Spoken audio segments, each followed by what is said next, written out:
खून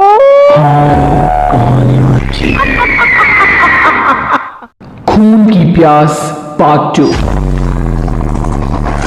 और उसके बाद वो जंगल एक बार फिर से सुमन की चीखों से गूंज उठा। लेकिन आज की रात सुमन की चीखों को सुनने वाला वहां पर कोई भी नहीं था। अगर वहां पर कोई मौजूद था तो बस हरिया, जो कि अब एक भेड़िए में बदल चुका था। सुमन के बालों को पकड़कर घसीटते हुए वो जंगल के बीचों बीच एक जगह पर ले जा रहा था। अगली सुबह गांव में। अरे भाई, पता नहीं क्या बात है, अपने गांव का हरिया किसान और उसकी पत्नी सुमन दोनों गायब हैं। दोनों का कोई अता पता नहीं। अरे कैसी बातें कर रहे हो भाई, ये कब हुआ है? अरे पूरे गांव में खबर फैली पड़ी है। कल रात को दोनों खेत की तरफ जा रहे थे, लेकिन लौटकर आए ही नहीं। तो हो सकता है अपने खेत पर होंगे। पूरा गांव ढूंढ कर आया है भाई। जानते हो क्या मिला वहां पर? क्या हुआ भाई, क्या मिला? बताओ हमें क्या मिला। अरे हरिया की पत्नी सुमन के कपड़े पड़े हुए थे। शरीर का एक एक कपड़ा फटा हुआ झोपड़ी के बाहर पड़ा था, लेकिन दोनों पति पत्नी का कोई पता ठिकाना नहीं था। अरे भाई, लेकिन उसका जो दोस्त है ना रामू किसान, उससे पता करके आते हैं ना। अब तक तो दोनों साथ ही खेत पर जाया करते थे। हाँ, हमें उसके घर जाना चाहिए भाई। चलो चलो वहां चलते हैं, चलो। वो सारे लोग रामू के घर पर पहुंचते हैं। रामू अपने घर के बाहर बैठकर हुक्का पी रहा था। आज सारे के सारे लोग टोली बनाकर मेरे घर क्यों आ रहे हैं? क्या कोई मर गया क्या भाई? अरे कैसी बातें कर रहे हो?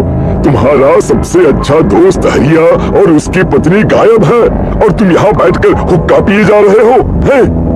रामू ने अजीब सी नजरों से उन सब गांव वालों की तरफ देखा, जिसकी वजह से वो लोग एक बार के लिए डर गए। गायब है? अरे गायब नहीं है, मुक्ति मिल गई है। उन दोनों को मुक्ति मिली है। इस दुनिया में आकर हर इंसान पाप करता है, और उसे उसके पापों के लिए मुक्ति मिलना बहुत जरूरी है। अरे ये कैसी बहकी बहकी बातें कर रहे हो भाई, हैं? और इसका चेहरा अजीब सा क्यों लग रहा है? लगता है दोस्त के मरने का गम बैठ गया है। पागल हो गया है शायद ये पागल। ये बात सुनते ही रामू चीख कर जोर से चिल्लाते हुए कहता है, पागल मैं नहीं हूँ, पागल तुम सब हो। और ये शैतानी जंगल अब तुम में से किसी को नहीं छोड़ने वाला, सबको खा जाएगा। याद रखना मेरी बात। शैतानी जंगल? कैसा शैतानी जंगल? लगता है रामू पागल हो चुका है। हमें यहाँ से चलना चाहिए भाई। चलो चलो चलो। तभी रामू की पत्नी बाहर आती है। नहीं नहीं, आप लोग इनकी बात का बुरा मत मानिए। 2 दिन पहले हरिया के साथ खेत पर गए थे। जब से वहां से आए हैं तब से ऐसी ही बातें कर रहे हैं। भगवान जाने ऐसा क्या देख लिया उन्होंने, खेत में कुछ भी बड़बड़ाते रहते हैं। लेकिन गांव के लोगों ने कमला की कोई बात नहीं सुनी, और वो सब वहां से चले गए। रात अब धीरे धीरे ढलने लगी थी। तभी अचानक किसी ने धीमी सी आवाज में रामू को पुकारा। रामू, आ जाओ, मैं तुम्हारा इंतजार कर रहा हूँ। और सुनो, अपनी पत्नी को साथ लेकर आना, नहीं तो काम अधूरा रह जाएगा। ये आवाज सुनते ही रामू के चेहरे पर शैतानी मुस्कुराहट आ जाती है। वो धीमे कदमों से अपने घर के अंदर आता है। क्या हुआ? तबीयत ठीक है ना अब आपकी? मैं तुझे अपने साथ खेत पर ले जाने आया हूँ, चल। मैं तुम्हारे साथ कहीं नहीं जाने वाली। मुन्ना गहरी नींद में सो रहा है, और उसे अकेला छोड़कर मैं तुम्हारे साथ खेत पर नहीं आ सकती। वैसे भी तुम्हारे उन खेतों में भगवान जाने कौन सा राक्षस घूम रहा है, मुझे तो डर लगता है। रामू गुस्से में दांत पीसता अपनी झोपड़ी से बाहर आ जाता है, और कमला गहरी नींद में अपने बच्चे के साथ सो जाती है। तभी अचानक रात को रामू की झोपड़ी के ऊपर एक साया वही गाना गुनगुनाते हुए घूमने लगता है, जो हरिया के मोबाइल में बजा करता था।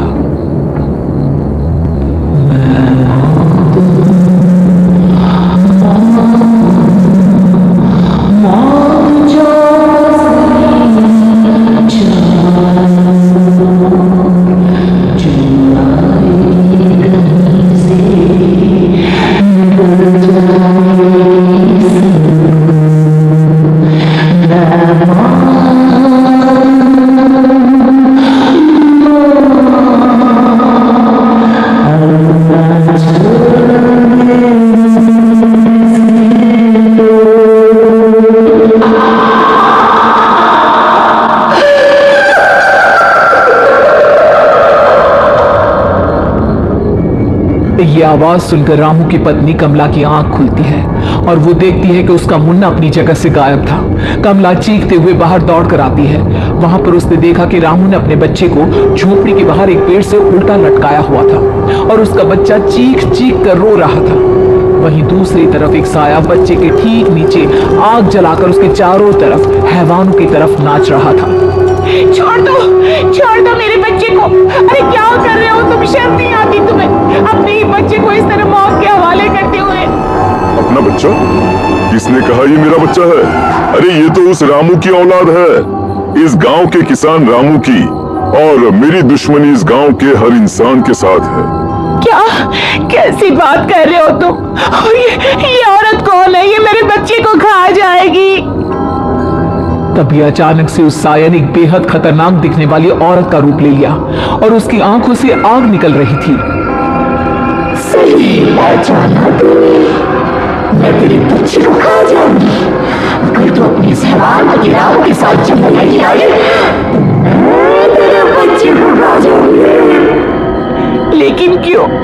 आखिर क्या चाहती हो तुम मुझसे? मुझे जंगल क्यों ले जाना चाहती हो? औरत बुरी तरह से ठहाके मार मार कर जोर जोर से हंसने लगी और साथ में रो भी। ये तो तुझे वहां चलने के बाद ही पता चलेगा ना। अगर तू नहीं आई तो थोड़ी देर में तेरा ये बच्चा आग में जलकर मर जाएगा। चल जल्दी। नहीं मेरे बच्चे को छोड़ दो। तुम जहाँ कहोगे मैं तुम्हारे साथ चलने के लिए तैयार हूँ। और उसके बाद उस बच्चे को झोपड़ी में लिटाकर आगे आगे वो साया चल रहा था और उसके पीछे पीछे रामू अपनी पत्नी के बाल पकड़कर उसे घसीटते हुए जंगल की तरफ ले गया। जंगल में जाने के बाद कितनी खूबसूरत हो तुम। आज की रात बस तुम और मैं एक दूसरे के साथ रहेंगे। मुझे तुमसे बहुत डर लग रहा है। तुम्हें क्या हो गया है? तुम तो बिल्कुल ठीक थे। वो होगा जो हमारे बीच होना चाहिए। तो आओ अपने आप को मेरे हवाले कर दो। कमला ने डर की वजह से अपनी दोनों आंखें कसकर बंद कर ली थी। रामू ने बुरी तरह से चीख कर कमला से कहा, आंखें खोलो अपनी और मेरी तरफ देखो। कमला ने जैसे ही अपनी आंखें खोली उसने देखा कि रामू एक खतरनाक खूनी हैवान में बदल चुका था। कौन हो तुम? जाने दो मुझे। क्या चाहते हो मुझसे? वही जो एक आदमी एक औरत से चाहता है। मैं तुम्हारा पति रामू नहीं बल्कि इस जंगल का एक भेड़िया, और आज की रात तुम्हारे खून से अपनी प्यास बुझा जाऊं। और उसके बाद वो जंगल कमला की दर्दनाक चीखों से गूंज उठा। अगली सुबह कमला के कपड़े भी जंगल में उसी तरह पाए गए जैसे कि सुमन के पाए गए थे। इस घटना के बाद पूरे गांव में दहशत का माहौल था। अपने माँ बाप की मौत और गांव में हो रहे इस तरह की घटनाओं की खबर सुनकर किशन शहर से गांव लौट आया था। अपने माँ बाप की बेदर्द मौत की वजह से वो बहुत परेशान था। तभी अचानक उसे अपने घर में खाट के नीचे पड़ा हुआ वो मोबाइल फोन मिला जो उसने अपने पापा हरिया को गिफ्ट किया था। अरे कितने प्यार से पापा के लिए मोबाइल फोन लेकर आया था। इसे एक दिन भी काम में नहीं ले पाए। और आखिर कौन है जो गांव में इस तरह की हत्याएं कर रहा है? क्या है इन सब के पीछे? क्या है? मुझे पता करना ही होगा, वरना एक दिन पूरा का पूरा गांव खाली हो जाएगा। इस गांव में एक भी जिंदा इंसान नहीं बचेगा। गांव के लोगों की मदद करने के इरादे से किशन अपने गांव से दूर एक दूसरे गांव में बहुत बड़े तांत्रिक के पास मिलने के लिए गया। तांत्रिक बाबा, अब आप ही कुछ उपाय बता सकते हैं। भगवान जाने हमारे गांव को किसकी नजर लग गई है। नजर नहीं लगी है, किसी ने तुम्हारे गांव को बद्दुआ दी है।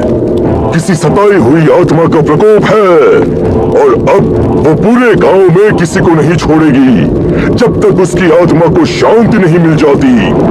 अरे लेकिन ऐसा कौन है बाबा? किसकी आत्मा है और कैसे मिलेगी उसे शांति? मौत है, मौत कहीं से भी आएगी और सबको निगल जाएगी। इससे बचने का सिर्फ एक ही उपाय है, लेकिन उस उपाय को करना आसान नहीं होगा। जो भी उस उपाय को करने की कोशिश करेगा उसकी जान जा सकती है। भले ही मेरी जान चली जाए लेकिन मैं अपने गांव के लोगों की जान बचाने की पूरी कोशिश करूंगा बाबा। तो ठीक है फिर, अगली अमावस की रात जैसा मैं कहता हूँ वैसा ही करना। अमावस की रात तांत्रिक के बताए अनुसार किशन अपने साथ केरोसिन लेकर जंगल की तरफ चल पड़ा। उसके हाथ में देवी के मंदिर का सिंदूर भी था। किशन जंगल के बीचों बीच पहुंचा। ये देखकर उसकी आंखें फटी की फटी रह गई। वहां एक उबलते पानी का तालाब था और कई लोगों की लाश लटक रही थी। किशन की माँ बाप की लाश भी वहीं थी। माँ, बापू, क्या हो गया? ये क्या हो गया? तभी वहां पर एक औरत और आदमी आते हैं। उन्हें देखकर किशन चौंक जाता है। गोपाल काका, आपकी तो 5 साल पहले मौत हो गई थी। और निर्मला काकी, आप? हाँ, मौत तो हो गई थी, लेकिन तुम ये नहीं जानते कि हमारी मौत कैसे हुई थी। क्या कहना चाहते हैं आप? कुछ नहीं, बस ये जान लो कि अब इस गांव में कोई जिंदा नहीं बचेगा। लेकिन क्यों काकी? क्योंकि 5 साल पहले इन गांव वालों ने मुझे डायन बताकर पत्थर मार मार के मार डाला। मेरी कोई गलती नहीं थी। गांव का एक बच्चा क्या लापता हुआ, सारा इल्जाम मेरी पत्नी पे डाल दिया। और जब मैंने निर्मला की जान बचाने की कोशिश की तो मुझे भी मार डाला। आपके साथ ये बहुत गलत हुआ काकी, लेकिन आप जो कर रहे हैं वो भी सही नहीं है ना? तुम यहाँ से चले जाओ, वरना तुम भी नहीं बचोगे। हमारी आत्मा पिछले 5 साल से मुक्ति के लिए भटक रही है। चले जाओ यहाँ से।